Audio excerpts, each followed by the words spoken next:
so requested, they will, on the basis of the biometrics, be able to know who voted for them and who didn't vote for them. And that will defeat the virtue of secrecy of the ballot. It was on that premise that the commission said, no, we cannot give you this. And besides, the court didn't order us to give them that.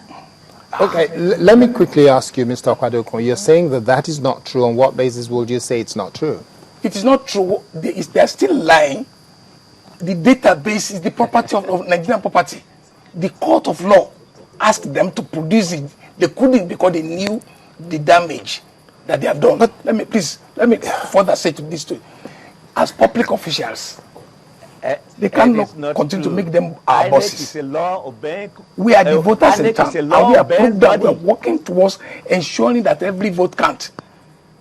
That database, he said what I told you, they did not utilize AFIS to have the final figures, and that's why they were afraid.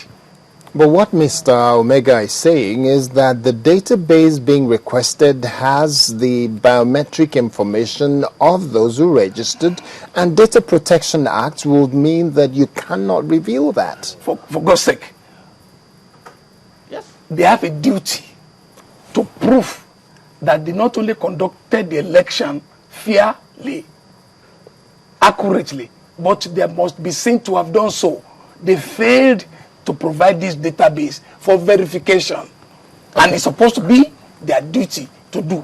And that is why our recommendation is that in future election tribunals, INEC, it must be assumed that INEC had failed, had unsuccessfully conducted the election. It will be then their duty to prove that they have done it rightly.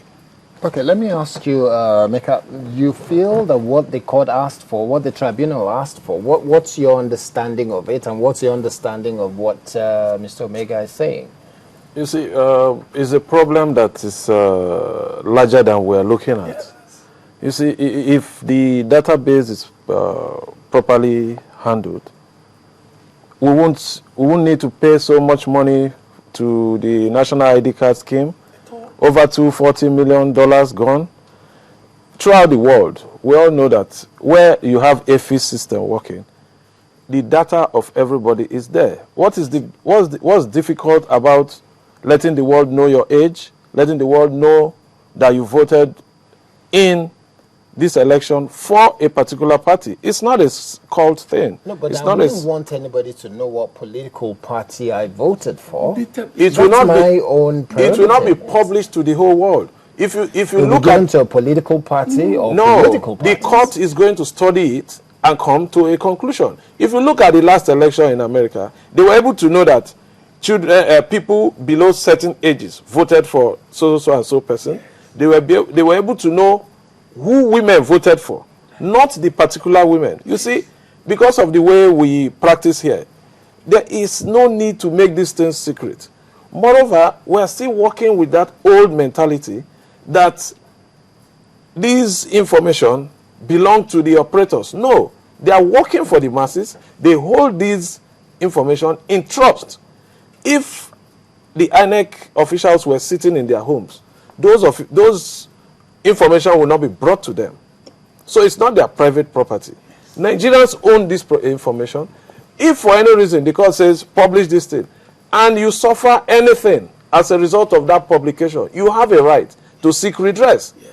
Nobody has raised an objection that, look, if you publish who I vote for, I'm likely to suffer. No, we have a structure that should cut across.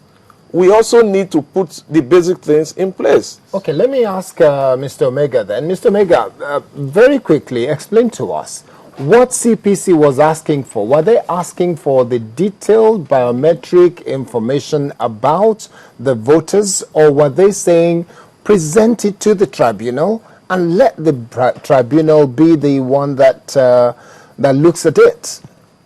Were they asking for it directly? Look, we have in place an electronic voter register, EVR, which we use during the elections. There is a manually compiled backup. And then you had the ballot cast. Okay? If the CPC were asking for EVR and the total number of ballot cast, we were ready to give them, because it was on the basis of that it would have been possible for them to know whether there was rigging or not. Because people come, the total number of people who are accredited to vote is reflected on the EVR. And it is also reflected on the total number of ballots cast. If they were asking for that as provided for by the law, we would have given them. But they went for our own database. And for security reasons, national security, we couldn't give them. And the court couldn't even give them that which they had requested. The court couldn't grant them that relief that they had sought. So we couldn't have given them our own database because that would have amounted to compromising the sanctity of the ballot, and that infringes the law. A lawyer in the House just said that you hold this information in trust for Nigerians and that you have no right to make it so secret to the extent that you do not present the information I am saying that the court did not order us to make that available to the CPC, and we couldn't have done that without an order of the court. Oh, you're saying that the court did not ask for it? That is correct. Okay. The court Mr. Yes. The Presidential Election Tribunal starts with the Court of Appeal. Yes. That was why Justice Isa Ayosalami was presiding over that tribunal at that time. And the court ordered for this database to be brought. For the next adjournment, they didn't bring it. It didn't take more than 3 weeks thereafter when Justice Ayosalami was removed. And then that was the end of the matter. I tell you what, these people are cutting for Nigeria the possible disaster that is quite coming. Because people are now going to resort to self-help because Nigerian judiciary can no more ventilate their grievances. And I tell you this historical truth. In 1999, there were only 10 petitions before the electoral tribunals. In 2003, there were 506 petitions. In 2007, there were 1,700 petitions. I tell you, this 2011, there were 2,562 tribunal petitions. And the causes of that is to tell you the degeneration, the further degeneration of the conduct of our election, that we're not getting it right at all. And I tell you, very unreasonably, our National Assembly people who changed the constitution did so to switch their personal purposes. They now gave this 180 days for the tribunal, 60 days for the appeal, and the process. 88% of all the petitions were nullified on the account of time, denying the Nigerians their rights to fair hearing, to be able to ventilate their grievances. I'm saying, therefore, these people are not, they must be told in clear terms. And we will soon begin, along with other non-governmental organizations that are committed towards transformation of our electoral system, to go do thorough political campaign, street work, town work, and the likes, and get back to the National Assembly. We cannot vote with this current voters register. And the currently squid structure of INEC cannot inspire anybody's confidence. They are deceiving us when they say they do a workshop, they do this or that. They're just the kind of thing you've had in the last 50 years. At the end of the day, the voting will be terribly bad.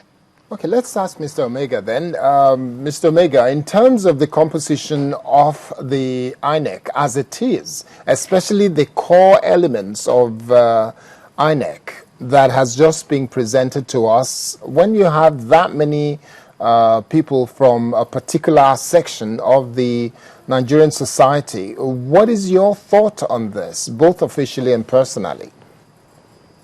Thank you so very much. That statistics is laughable. It's not correct at all. You see, when this commission came in June 2010, the first thing the leadership of the commission did say was that, look, we have inherited a structure that is unwieldy.